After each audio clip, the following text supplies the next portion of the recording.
On this day in history, we remember the remarkable individuals who shaped our world. Welcome to Who Died Today in History, where we honor their legacies. From artists to leaders, their impact lives on. If you find their stories meaningful, like, subscribe, and hit the bell to stay connected. Thank you to all our amazing channel members for your generous support. A single life can reshape a nation, but few have reshaped the world. Nelson Mandela was one of those rare figures whose courage outlived every prison wall built to contain him. He was born on July 18, 1918, in the village of Mvezo, South Africa. As a boy, he was given the name Rolihlahla, meaning troublemaker, a label that would later carry symbolic weight as he challenged the deepest injustices of his homeland.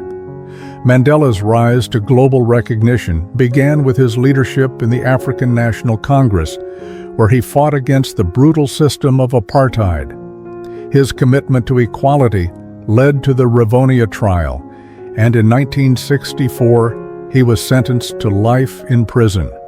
But imprisonment only strengthened his resolve. After 27 years behind bars, he walked free in 1990, emerging not with anger, but with a message of reconciliation that stunned the world. In 1994, he became South Africa's first black president, guiding the nation through its fragile transition from oppression to democracy. His presidency, though only one term, remains one of the most transformative in modern history. Away from politics, Mandela was thoughtful, warm, and deeply human. He loved boxing in his youth, enjoyed simple meals, and valued listening, really listening, to people's stories. His ability to make anyone feel seen, from world leaders to school children, became one of his most admired qualities. Nelson Mandela died on December 5, 2013, at his home in Houghton, Johannesburg. He was 95 years old. The cause was a recurring lung infection, a lingering consequence of the harsh conditions he endured during his long imprisonment. The world reacted with a rare, unified grief. Flags fell to half-mast. South Africans gathered in the streets, singing his name through tears. Leaders from every corner of the globe offered tributes, calling him a beacon of justice, a healer, and a symbol of hope. His memorial service drew some of the largest crowds in modern history. Today, Mandela's legacy stands as a testament to forgiveness, moral courage, and the power of resilience. He changed laws, yes, but more importantly, he changed hearts. His life reminds us that justice, though delayed, is never impossible. Nelson Mandela showed humanity what freedom looks like when shaped by compassion. Few names in history burn as brightly, yet fade as tragically early as the musical prodigy who reshaped the very sound of Western art, Wolfgang Amadeus Mozart.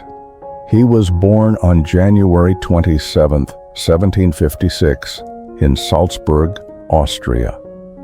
By the age of 5, he was already composing simple pieces, astonishing his family with a talent far beyond his years.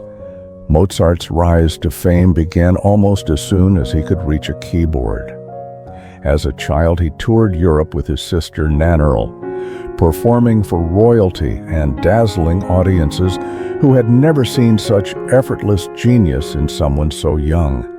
Later, in Vienna, he created some of the most influential works in classical music, operas like The Marriage of Figaro and Don Giovanni, symphonies that pushed the boundaries of emotion, and concertos that blended elegance with fire.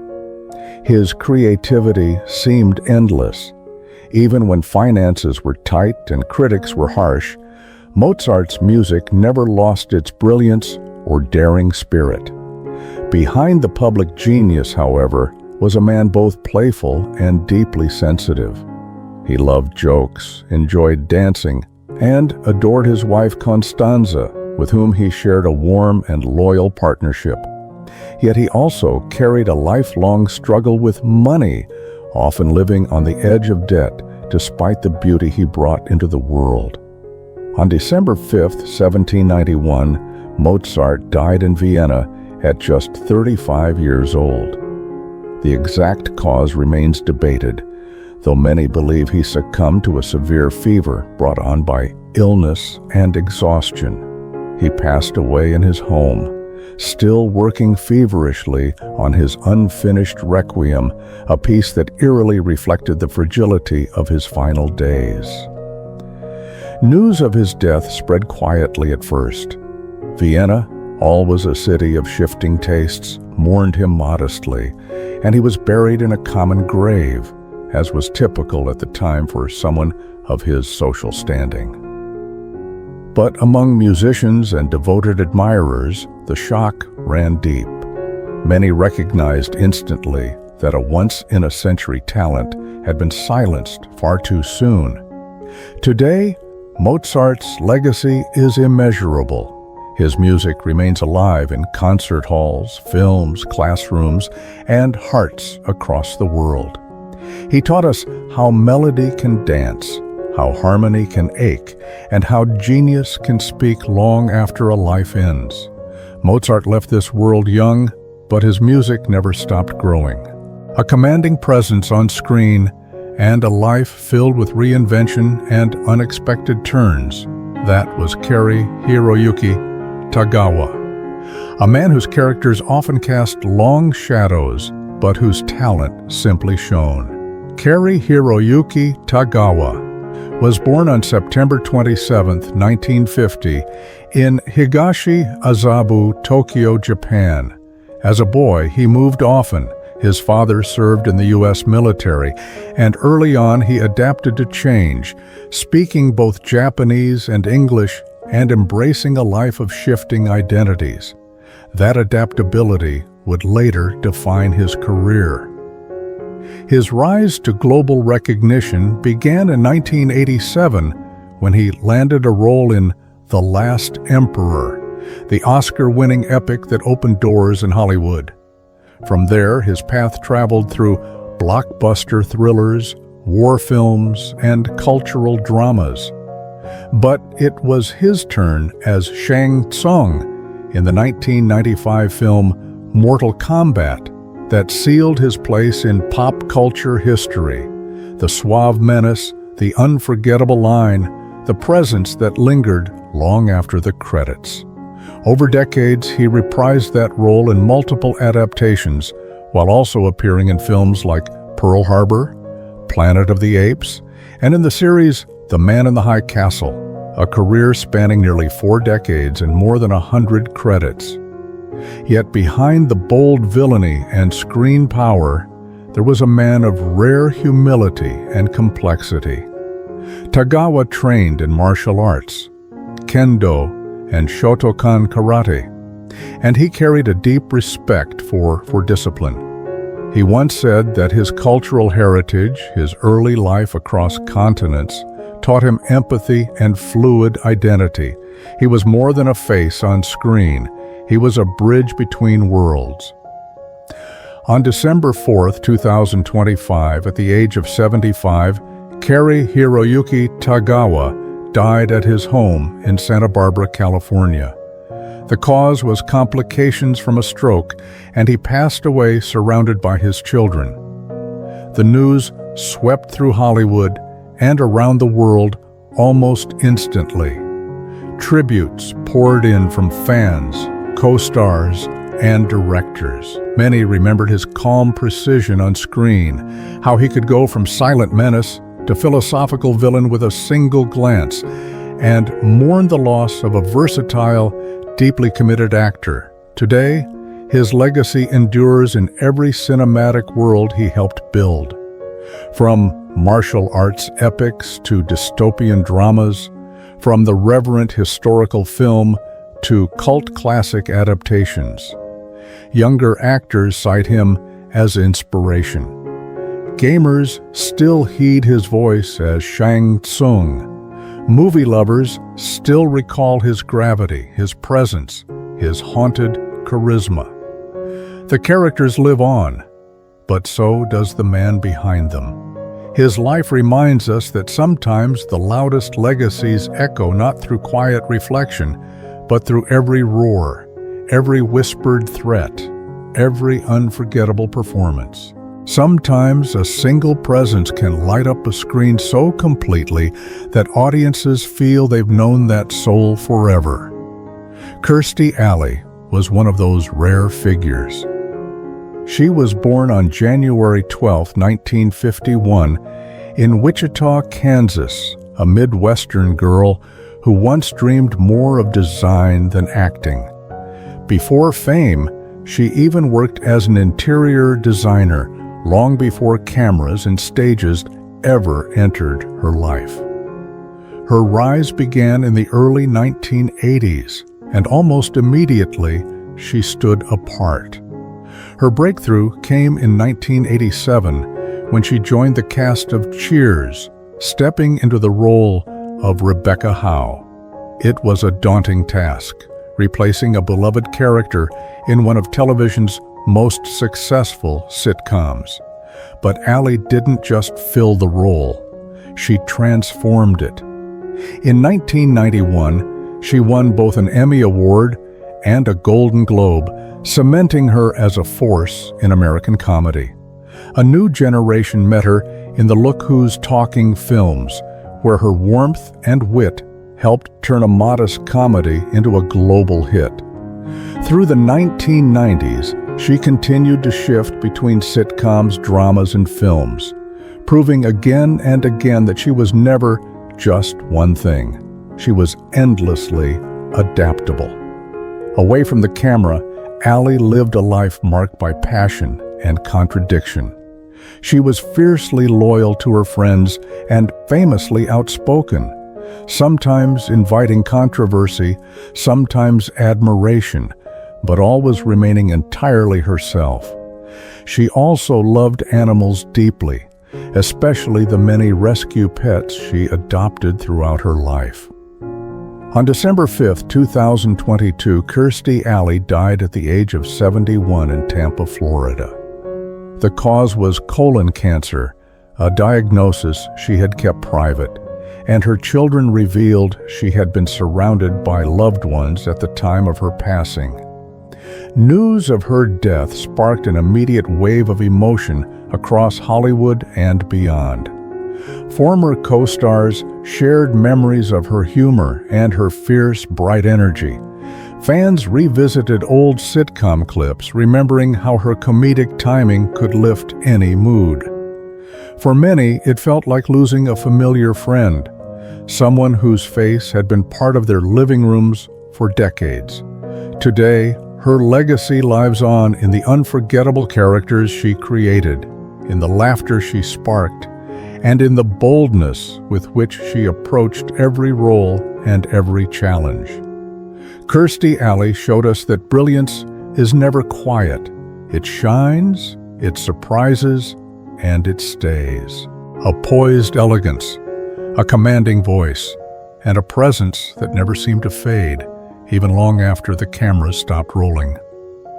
Nina Foch was born on April 20, 1924 in Leiden, Netherlands, to a Dutch father and an American mother who was a celebrated concert pianist. From the start, music, art, and performance surrounded her like a second language.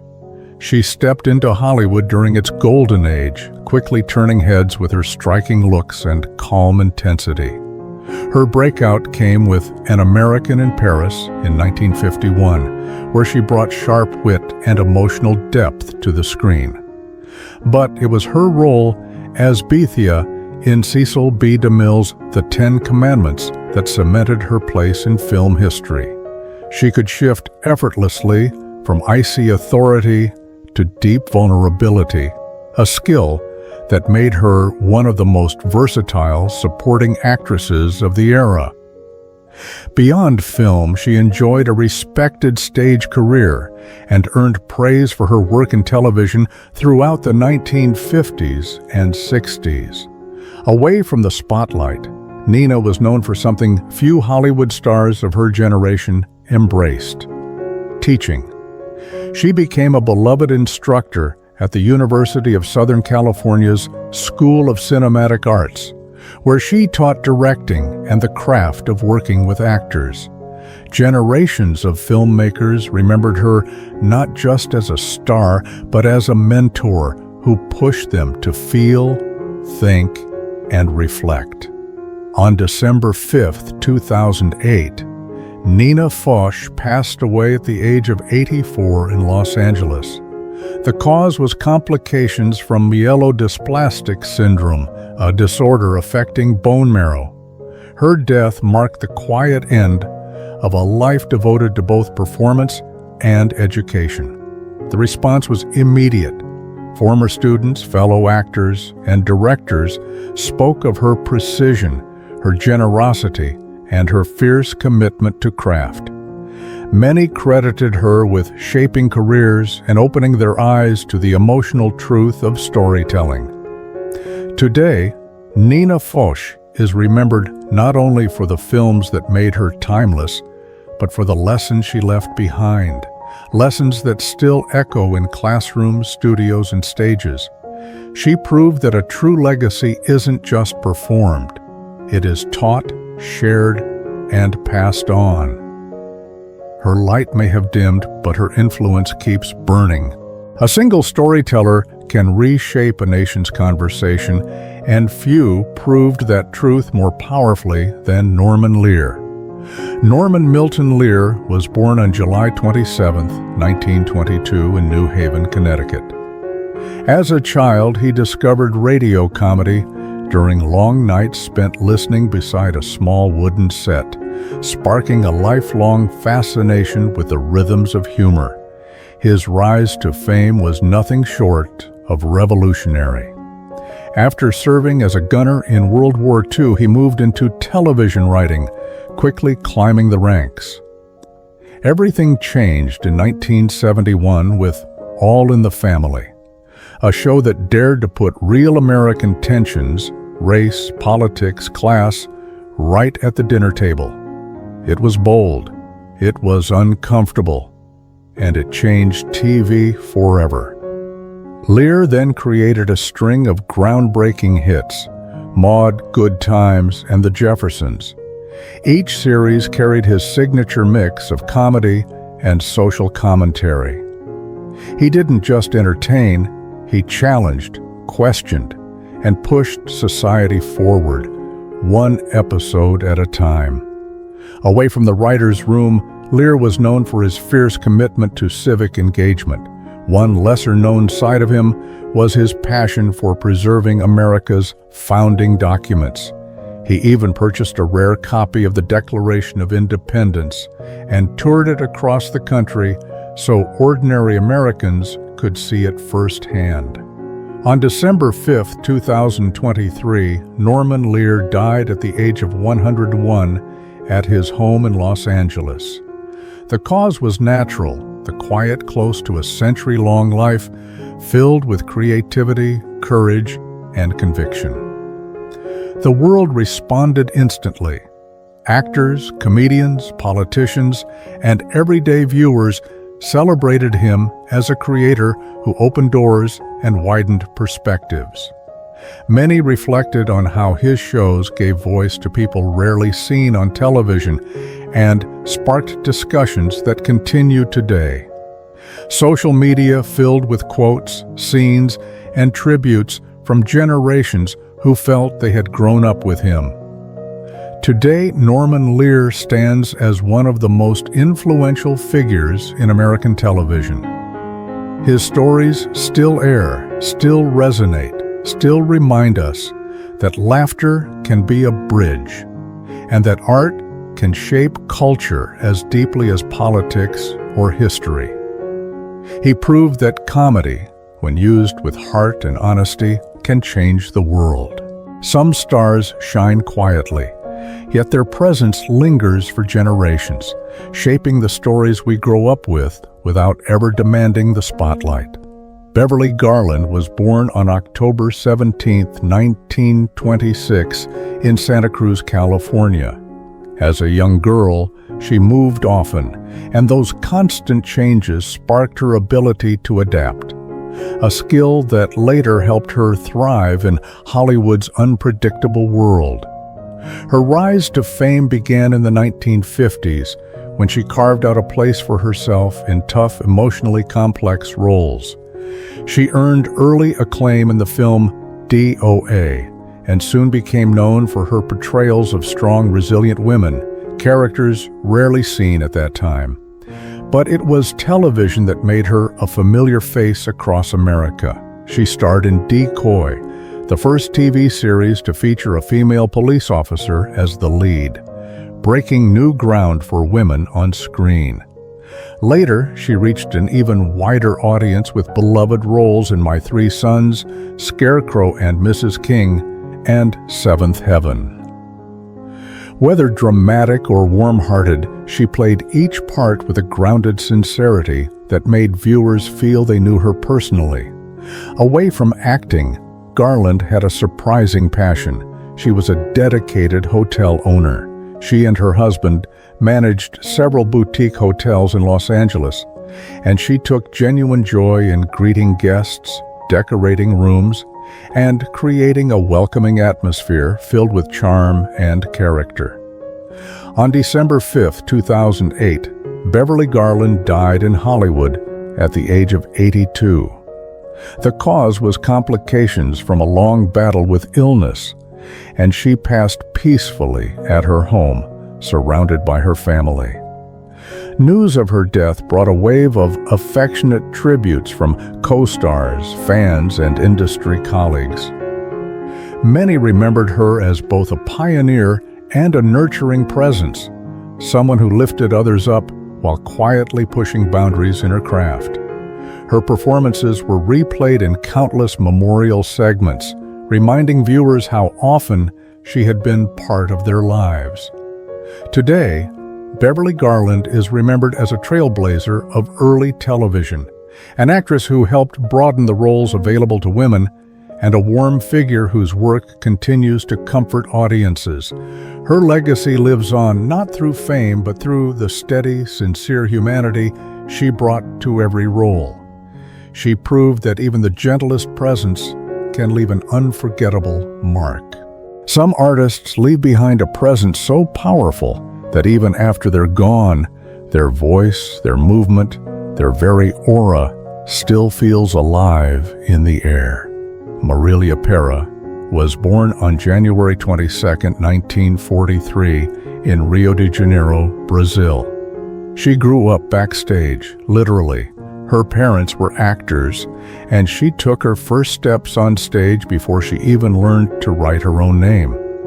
Her rise to fame began in the 1960s, when she became one of the brightest talents of Brazilian theater. But it was film and television that made her a national icon. In 1981, she delivered one of her most unforgettable performances in Pixote, playing a troubled yet compassionate woman in a role that earned her international recognition. A few years later, her portrayal of Carmen Miranda in Carmen brought her global acclaim and established her as one of Brazil's finest actresses. Whether in dramas, comedies, or musicals, she moved with a rare emotional precision. Every glance, every gesture felt purposeful, deeply human. Beyond the spotlight, Marilia had a thoughtful, introspective side. She was known for writing long letters to friends, filled with reflections on life, art, and the strange beauty of being an actor. She once said that performing wasn't a job, but a lifelong dive into human souls. On December 5, 2015, Marilia Pera died in Rio de Janeiro at the age of 72. She had been battling lung cancer, a struggle she kept private until her final days. She passed away at home, surrounded by those closest to her. The news sent shockwaves through Brazil. Tributes poured in from filmmakers, actors, musicians, and everyday people who had grown up watching her. Television networks aired marathon retrospectives of her greatest performances. Theaters dimmed their lights. And in the streets of Rio, fans left flowers outside venues where she once performed, as if hoping her spirit might still be listening. Today, Marilia Pera is remembered as one of Brazil's greatest actresses, a woman whose artistry shaped generations and whose emotional depth continues to define Brazilian performance culture. Her films, her characters, and her unmistakable voice remain part of the country's collective memory. Her legacy reminds us that true brilliance never fully fades. Claude Monet was born on November 14, 1840, in Paris, France. As a boy growing up in Le Havre, he was known for drawing humorous caricatures, selling them for pocket money long before he ever held a paintbrush with serious intent. His rise to fame was anything but easy. In the 1870s, Monet helped ignite a revolution in art, a movement that critics mocked at first and later celebrated as Impressionism. His painting Impression, Sunrise, gave the movement its name, capturing a fleeting morning moment with bold brushwork and shimmering light. Years later, his Haystacks and Rouen Cathedral series proved his mastery of studying light across changing seasons and hours, transforming repetition into poetry. And in his later years at Giverny, he created the iconic water lilies, vast, immersive works that pushed art toward modern abstraction and remain among the most beloved paintings in the world. Behind the public image of a pioneering artist, Monet was a man of deep emotions and quiet obsessions. He spent hours studying the same scene under shifting sunlight, sometimes destroying canvases in frustration, always chasing a perfection only he could see. His garden at Giverny wasn't just a home. It was his greatest creation, cultivated with the same devotion he gave to his art.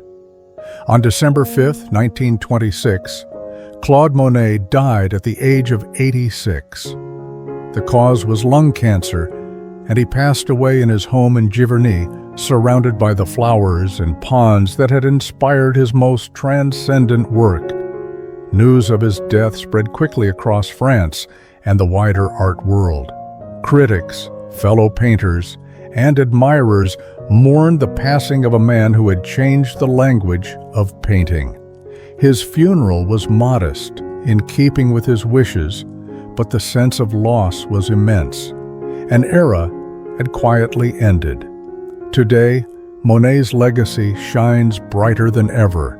His masterpieces draw millions, his gardens remain a place of pilgrimage, and his fearless approach to seeing the world continues to inspire generations of artists.